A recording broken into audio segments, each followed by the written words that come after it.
My name is Andrea Balducci and I'm a professor for electrochemistry at the Friedrich-Schiller-Universität Jena in Germany.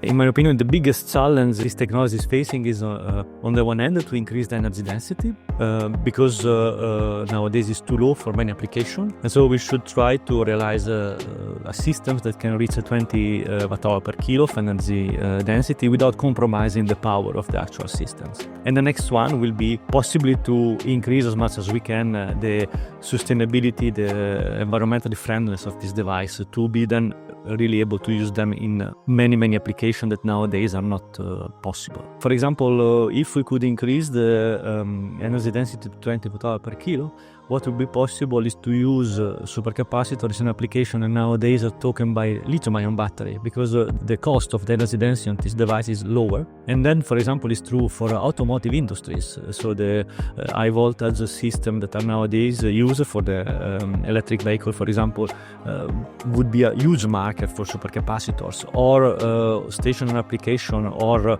application in transportation for heavy truck. So there will be a number of applications in which then supercapacitors could be introduced and could take over the place that nowadays is taken by the lithium-ion batteries. The community needed to really focus in all components of these devices. So we needed to work in material, but at the same time we also needed to work in the electrolyte, because the electrolyte is an essential component, and we needed then to try to develop electrolyte which are allowing high voltage system. And then the combination of new material with this electrolyte can give us the chance to reach this target.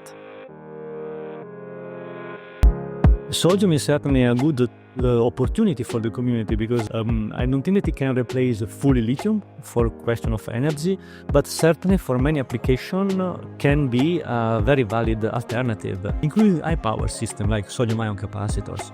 Certainly we need to do a lot of work to develop this system, but if we can introduce the larger availability of sodium will be certainly an important factor. But we cannot simply translate lithium to sodium. We need really to rethink and to develop new chemistry so that we can go with a very abundant material and at the same time generate a chemistry which is supporting this in a sustainable manner. On the one hand, there is the big problem of the pre-suggestion. So this is something that needs to be solved. But I think that in the last year, there's been really many interesting strategies that has been developed.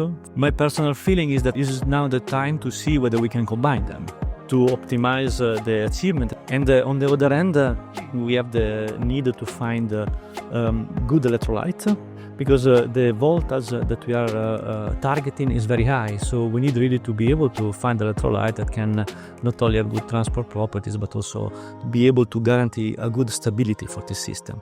And then also material like our carbon, in this case, would be very welcome, following a bit the work that also here has been done, trying to get by-sourced material, which are very good performance that can be implemented. Altogether, this can really bring then the possibility, in my opinion, to realize very performing devices and to make sustainable sodium-ion capacity.